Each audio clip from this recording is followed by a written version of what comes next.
This is the MHS Pawdcast, the online radio voice of Metuchen High School. Hello everyone and welcome to the Metuchen High School Podcast, the online radio voice of Metuchen High. I'm Eddie Kalegi. And I'm Josh Hyman. Well, today is the official halfway point of the school year, final day of second cycle. The third cycle and second semester for people taking zero period start tomorrow. So one thing I wanted to talk to with Josh before we get into the rest of the show. He's a freshman, as am I. First half of your year, how's it gone? What's the best parts about Metuchen High School? Well, I think it's a lot better than I expected it to be. It's not as... The schoolwork especially isn't as bad as I thought it would be. I thought it was going to be a lot more overwhelming, but it's pretty much just like middle school, but, with a bit more work, a bit harder work, but there's more to do here. There's more to take your mind off the difficulties of school. It's actually been pretty good so far. The one problem I had when I first started here was navigation. Yes.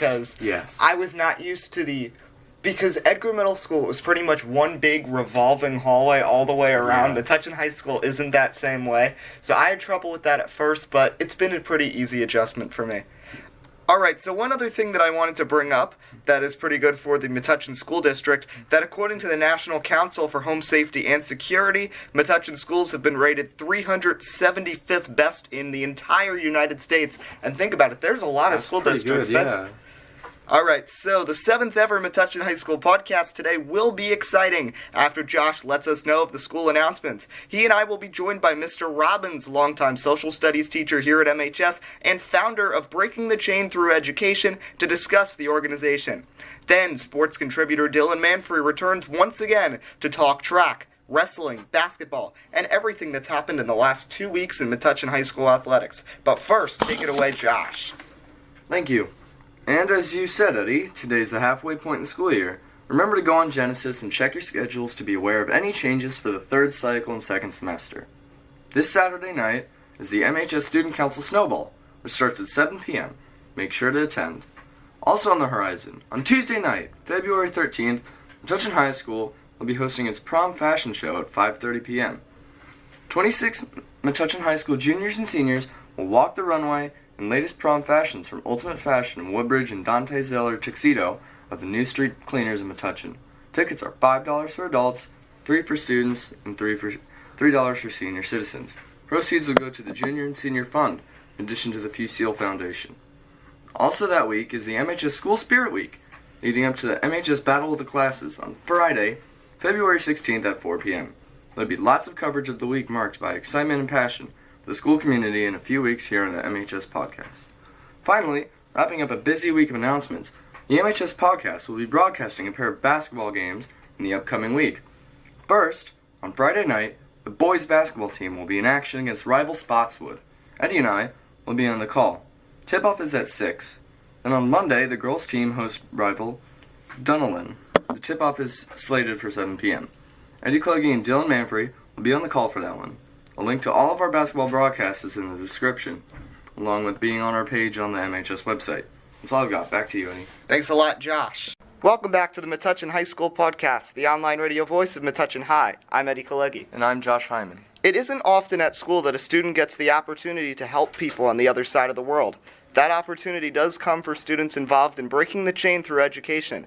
To discuss the importance of the organization and his personal experiences with helping to end child slavery, we are thrilled to be joined by CEO and founder of the club and social studies teacher here at Metuchen High School, Mr. Robbins. Mr. Robbins, welcome to the show. Thank you for having me. All right, so let's first talk about the name, Breaking the Chain Through Education.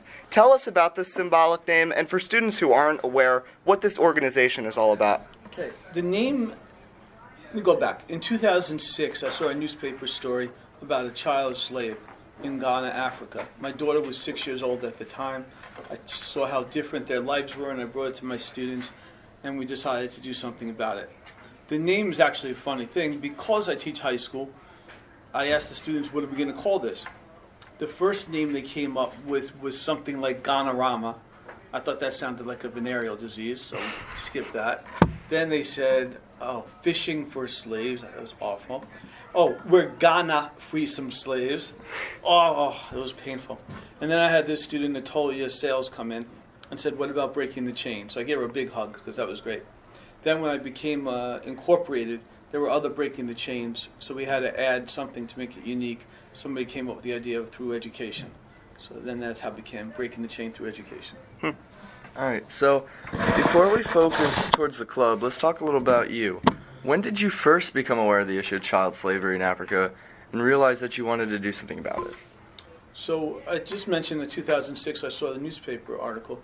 A few years before that I had a student by the name of Anna Levenger who told me about the issue of trafficking. We brought in a speaker who was an advocate against trafficking named Maria Sliwa. Maria Sliwa came in, spoke to some of my students, and that was my first introduction to this issue.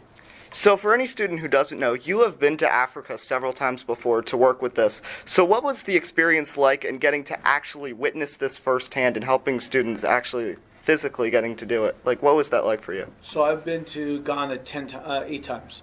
I first went in 2010, and I went on a rescue mission. So we ran and rescued 5 children. So it was a pretty powerful experience. I've now seen these kids grow up and watched them and got to know them and care for them. So it's been an amazing experience watching the children grow up. Last summer, I had the Margolins come with me. So I had 3 high school students join me with their father in Ghana. So that was the first time we were able to connect current students there. I brought former students who had graduated high school already. All right, so now for the club, what will happen at an ordinary meeting? The meetings we break up into groups, and each group works on a different project. We have a group working on the Campbell and Edgar clubs. We have clubs in all the buildings, not Moss, but the others. Mm-hmm. We have another committee that's working on the dance that we just had. Now they're going to help with the tricky tray that we're running. Another one's working on a walk that we're doing at the end of the year. So each group is working on their own fundraising events, and the students run the events. Obviously, getting to help such a worthy cause brings such a great feeling to students. What are some of the other good qualities that students can get as a result of being part of the organization? They get to learn leadership. They run the events. Students are placed in charge. They actually do the work. So they get to know how to run. One of my former students just came back, and she said she's having trouble finding a club in college that could be as impactful and meaningful as what she did with me in high school. All right, so when does the club meet? And for students who can't attend meetings, how can they help to assist this extremely worthy cause? Meetings are every Tuesday after school in room 207, and you could always help out at events. Help us. Right now we're soliciting items for the Tricky Tray. We're going to be running a hockey game.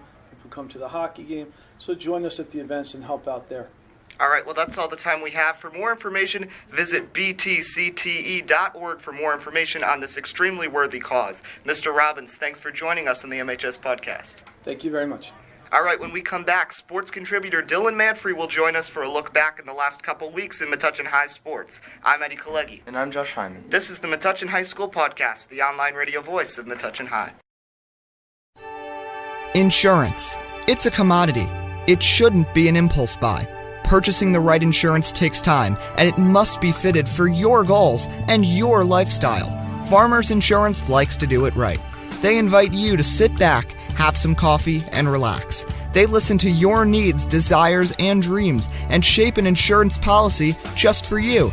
An old-fashioned take on insurance? Possibly, but it's been working for agents and clients alike for years. Visit your local agent, Ed Van Eckert, today at 54 Pearl Street right here in Metuchen, or call 732-548-4444 for a free quote.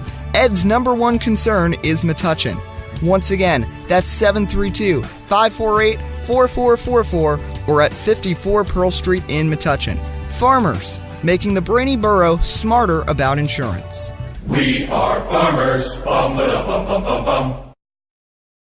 Having trouble seeing the board in class? Do you need safety glasses for your school sport? If you answered yes to either of these questions, head over to Optique Unique, the eyeglass store at 406 Main Street in Metuchen. Optique Unique does it all. Not only do they offer eyewear for all ages, they also sell sports-specific safety glasses for kids and adults. Call them at 732-321-2020. That's 732-321-2020, or visit OptiqueUnique.com. Do you want to build character, build confidence, or even build yourself? All that and more can be accomplished at the Black Belt Institute at 23 New Street, right here in Metuchen. Students of all ages have been able to learn respect, discipline, fitness, and self-defense from their experienced instructors for over 20 years. Whether you're an adult looking for stress reduction or know someone young who has interest in Taekwondo, the Black Belt Institute is the place to go.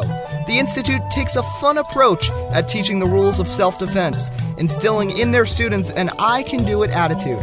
Interested in taking a class? Call them at 732-205-9797 or visit their website at blackbeltinst.com. Once again, that's 732-205-9797 or blackbeltinst.com. The Black Belt Institute, Metuchen's leader in martial arts and fitness. Let's give a thank you to some of our sponsors. Thank you to What's the Scoop, Reflections on Main, the Main Street Barbershop, and the Metuchen Savings Bank. None of this would be possible without the help of these businesses. Welcome back to the Metuchen High School Podcast, the online radio voice of Metuchen High. I'm Eddie Kalegi. Just 2 weeks have passed since our last show, but if you were going to judge the time frame solely on Metuchen athletics, it would feel like ages. In other words, so much has happened in the last couple of weeks in MHS sports, and to take a look back, here's our sports contributor once again, Dylan Manfre. Thanks for joining us. Thanks for having me, Eddie. It's been 2 weeks. It's hard to believe. Yeah, really. So we're going to start this discussion on track. This past weekend was the state Group 1 relays, and both the boys and girls teams impressed tremendously. What were some of the standouts from Saturday? Well, the boys placed fourth overall in a three-way tie with McNair Academic and Shore Regional with 18 points. The girls placed third at the meet with 20 points, tying with, I guess you could say crosstown rival Highland Park. It's about a 15-minute drive, I guess. But on the girls' end, they placed first in the DMR, Millie Hines, Emma Cassani, Nina Suss, and Lauren Lebdell. The DMR showcases all three running disciplines, speed, or sprinting, mid-distance, and long distance in the 1200, 400, 800, and 1600. So you really have to combine a good group for that, and I think that's what Coach Halloran did with these four. They ran 21 seconds under their seed time. Now, for those who don't know, a seed time is basically like a benchmark. You should be able to hit that time or even go underneath that time. 21 seconds under, that is very impressive. The seed time was 13:31. They finished actually in 13:10. So, kudos to them. It's going to be a big event come sectional time. In the 4x4 as well, they dropped under their seed time. That lineup was, again, Millie Hines, Nina Suss, Joy Lee, the only girl different in that lineup, and again, of course, Lauren Lebdell. They had a seed time of 4:22, and they ran 4:21. All right, well, you mentioned the sectionals, and the common theme I got from that was strong performance. So how do these recent results prepare the teams for the upcoming sectionals? Well, on the boys' end, they had a very strong performance in the DMR. Avi Hogan-Appel, Jake Beecher, Divij Gupta, and Kale Johnson. 10:58 was their seed time. They ran 10:43. A 16-second PR, well, from their last race when they ran at GMC Championships, when they ran the DMR GMC Championships. And Avi, he ran a 50-second 400. That, for a sophomore, or a junior, I'm sorry. For a junior, that is a phenomenal time, and he's only getting faster. And about sectionals, Eddie, yes, it's a big indication, but Coach Halloran always preaches that performance outweighs place. So while it might be a big indication of what this team can do come sectional time, these performances speak for themselves. Sure. All right, so let's move towards wrestling now. And this season has been marked by Coach Kegel's first year at the helm of Metuchen Wrestling. How do you think he's been doing thus far handling the team? I think he's been doing a fair job. He's doing a good job so far, leading the team. He's very knowledgeable about the sport, and his knowledge of training, what goes into the sport mentally and physically, because wrestling is a very tough sport mentally a mentally tough sport, and physically too. You're getting all up in there with your opponent, and it's leading to a lot of big things with this team, and I think they can only go up from here. All right, so we've just about reached the halfway point in the basketball season, and there is definitely room for improvement for both the boys and the girls. Let's first send the focus towards the boys. Specifically, what do they need to work on? Shooting, ball control, defensive chemistry, a little bit of everything. What does Coach Jensen have to do to get this team more composed on the court? I think on the defensive end, these guys need to step up their attitude on the court, as well as technique. Attitude and technique are equally important when you're playing defense. You can't play good defense without having a tenacious attitude. You can't just get caught up in yourself. All in all, they really need to work on a bit of everything. Knocking down shots late. If they have a lead, say it's like 5 points, you got to be making your shots to solidify that lead and hold it throughout the latter half of the game. They also can't get too caught up with themselves, and really, all in all, just play smart basketball. Nothing too fancy. Don't try to shoot a deep three. No one on this team is Steph Curry. No one in the GMC is Steph Curry, so you're not gonna have to worry about that, except maybe Alex Santiago from Bishop R, who can really just drain it from the paw of the bulldog. They just really need to play their game, trust what Coach Jensen is doing. He's a good coach, has a lot of experience, and he's leading this team well. They have bottom line is they have the pieces to be successful, and it's only a matter of time before those pieces form the puzzle.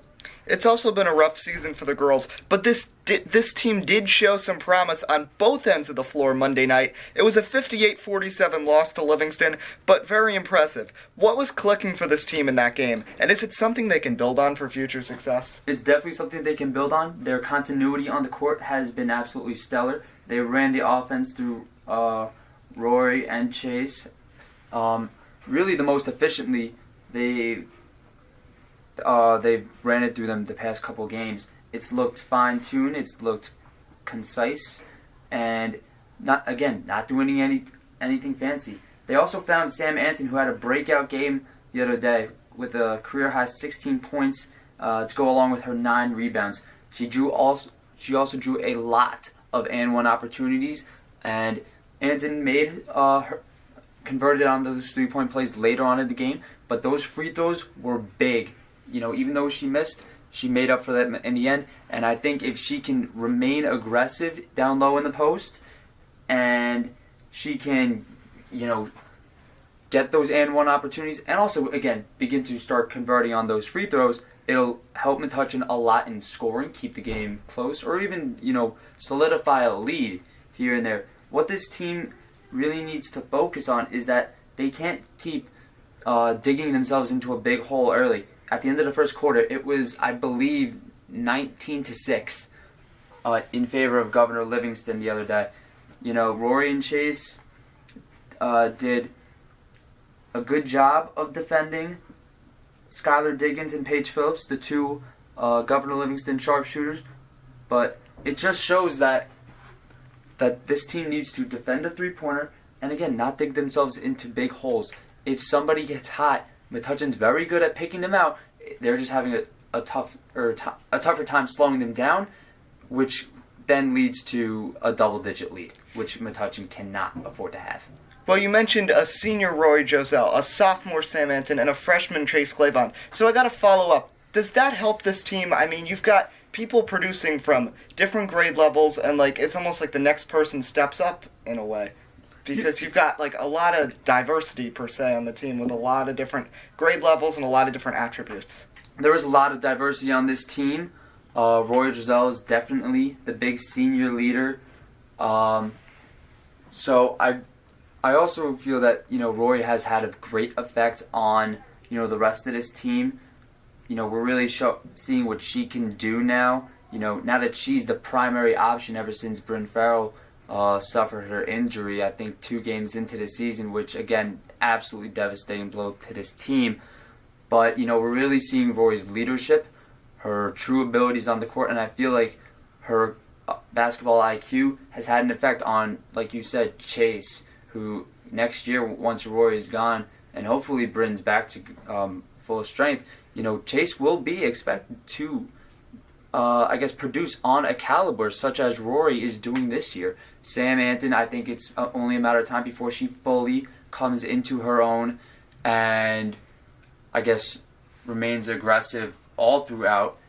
She had one of her best games of her career yesterday against Governor Livingston. Again, posting that career high in points. But, it's only a matter of time, Eddie. Alright, so Dylan_Manfre11 is the Twitter. You can also follow him for blog posts about all things Metuchen High Sports at irocksports.wordpress.com. Dylan Manfre, thanks for joining us again. Always great to be here, Eddie. Alright, and Dylan will be on the call for a couple basketball games later this season. Can't wait for that. It's gonna be a lot of fun. A lot of big games coming up. Tonight, the boys basketball team is going to South River, I believe, and the girls already played South River here. It should be a good game. South River always, good team. So it should be a good matchup for the boys. Alright, a thank you to everyone in this week's Metuchen High School podcast. A thank you to our guests, Dylan Manfre and Mr. Robbins. For Miss Wisniewski, our club advisor, Miss Glaive, the woman who gives us the space, and for Josh Hyman, I'm Eddie Kalegi. We'll see you next time on the Metuchen High School podcast, the online radio voice of Metuchen High.